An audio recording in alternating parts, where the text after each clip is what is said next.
राजस्थान में वर्षा का औसत लगभग कितने सेंटीमीटर है? तो यहाँ पर 57 से लेकर 58 सेमी है वर्षा का औसत। अगला प्रश्न है, अरावली क्षेत्र में वर्षा का औसत कितना है? तो 80 सेमी है वर्षा का औसत अरावली क्षेत्र में। अगला प्रश्न है, राजस्थान राज्य की जलवायु की मुख्य विशेषता है? तो तापमान में अत्यंत निरंतरता पाई जाती है, ये जलवायु की विशेषता है। अगला प्रश्न है, राजस्थान में वायु द्वारा मिट्टी का अपरदन सबसे कम कहाँ होता है? तो ये आपका भरतपुर जिले में होता है सबसे कम वायु के द्वारा मिट्टी का अपरदन। अगला प्रश्न है, मृदा की उर्वरकता शक्ति को बनाए रखने के लिए कौन सी खाद प्रयुक्त की जाती है?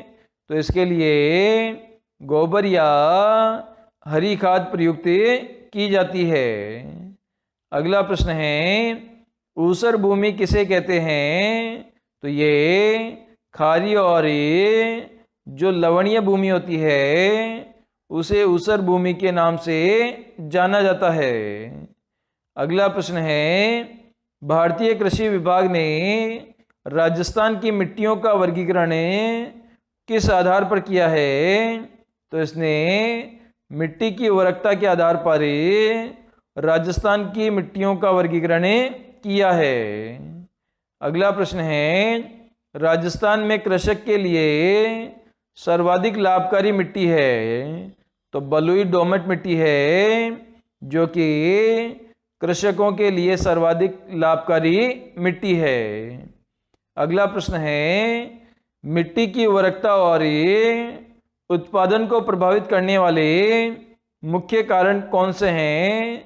तो इसके लिए जैविक तत्व है जो कि मिट्टी की उर्वरकता और उत्पादन को प्रभावित करते हैं। अगला प्रश्न है, धौलपुर के गंधमादन पर्वत पर कौन सा प्रसिद्ध हिंदू मंदिर स्थित है?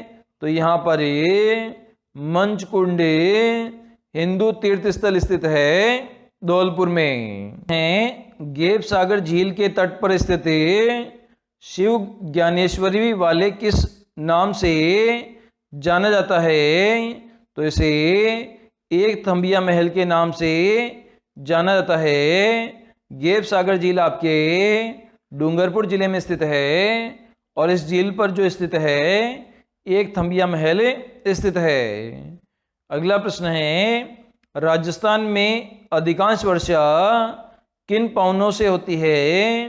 तो दक्षिणी पश्चिमी मानसून के पवनों से होती है अधिकांश वर्षा। अगला प्रश्न है, अकबर द्वारा अजमेर को मुगलों साम्राज्य में कब मिला दिया गया था? तो 1558 ईस्वी में अकबर ने जो अजमेर जो क्षेत्र था उसे मुगल साम्राज्य में मिला दिया था। प्रश्न है, चंद्र प्रभु जी की मूर्ति संबंधित है? तो ये आपके जैन संप्रदाय से संबंधित है चंद्र प्रभु जी की मूर्ति। अगला प्रश्न है, तुरताई माता के नाम से प्रसिद्ध मंदिर है? तो ये त्रिपुरा सुंदरी का मंदिर है जो कि बांसवाड़ा में स्थित है। ये मंदिर तुरताई माता के नाम से प्रसिद्ध है। अगला प्रश्न है, कामा भरतपुर में वैष्णव के कौन से आराध्य देव का प्रसिद्ध मंदिर है? तो यहाँ पर गोकुल जी का प्रसिद्ध मंदिर स्थित है और ये वैष्णव धर्म से संबंधित है। अगला प्रश्न है, भरतपुर की गोपाल सागर झील में स्थित गोपाल जल महल किसके द्वारा निर्मित है? तो ये महाराजा सूरजमल के द्वारा निर्मित है गोपाल जल महल जो कि गोपाल सागर झील पर स्थित है। अगला प्रश्न है, भरतपुर में अनगिनत कब्रगाह किस कस्बे के पास है? तो ये बयाना कस्बे के पास स्थित है अनगिनत कब्रगाह। अगला प्रश्न है, किस तीर्थ स्थल को उत्तर तोताद्री माना जाता है? तो ये गलताजी तीर्थ स्थल को माना जाता है। अगला प्रश्न है, आमेर के महल किस शैली में बने हैं? तो ये हिंदू और मुस्लिम शैली में बने हैं आमेर के महल। अगला प्रश्न है, सोरठ का मेला बढ़ता है? तो ये आपका भीलवाड़ा जिले में बढ़ता है सोरठ का मेला। अगला प्रश्न है, मिट्टी के निर्माण में सबसे अधिक महत्वपूर्ण कारक है? तो स्थानीय जलवायु सबसे महत्वपूर्ण कारक है। अगला प्रश्न है, मत्स्य संघ की राजधानी कौन सी थी?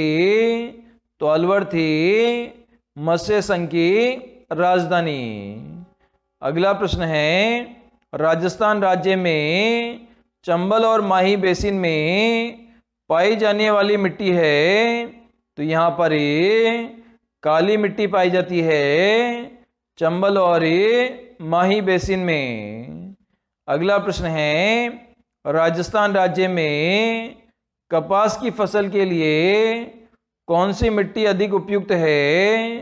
तो इसके लिए काली मिट्टी अधिक उपयुक्त है कपास की फसल के लिए। अगला प्रश्न है, पीली मिट्टी के क्षेत्र में कौन सी फसल अधिक बोई जाती है? तो मूंगफली की फसल अधिक बोई जाती है पीली मिट्टी के क्षेत्र में।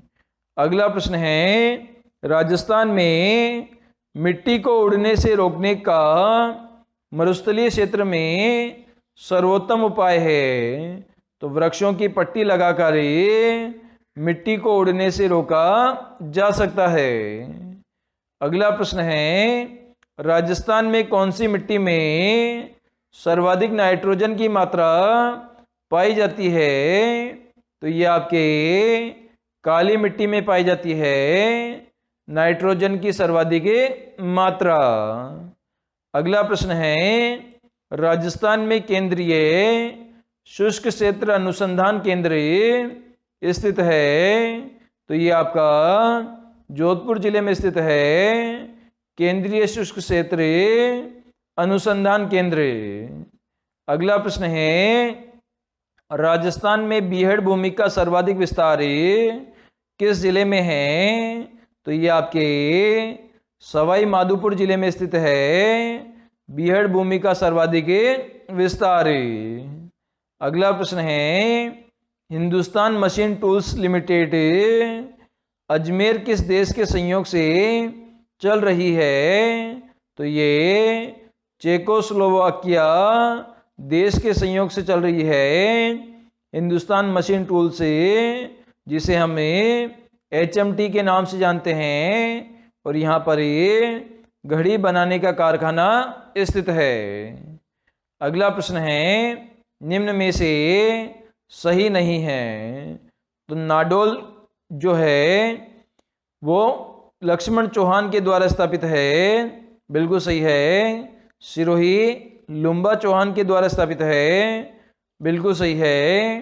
हाड़ौती के जो चौहान है वो देवा के द्वारा स्थापित है, बिल्कुल सही है। जालोर के चौहानों का संस्थापक कानड़ देव को माना जाता है, यह ऑप्शन आपका गलत है। अगला प्रश्न है, अजमेर में स्थित ख्वाजा मोइनुद्दीन चिश्ती की दरगाह को जमीन किसने भेंट की थी?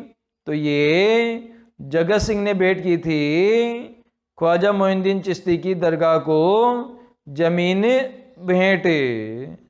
अगला प्रश्न है, राजस्थान में जीवधारा योजना का संबंध किससे है? तो सिंचाई के लिए कुओं के निर्माण से संबंधित है जीवधारा योजना।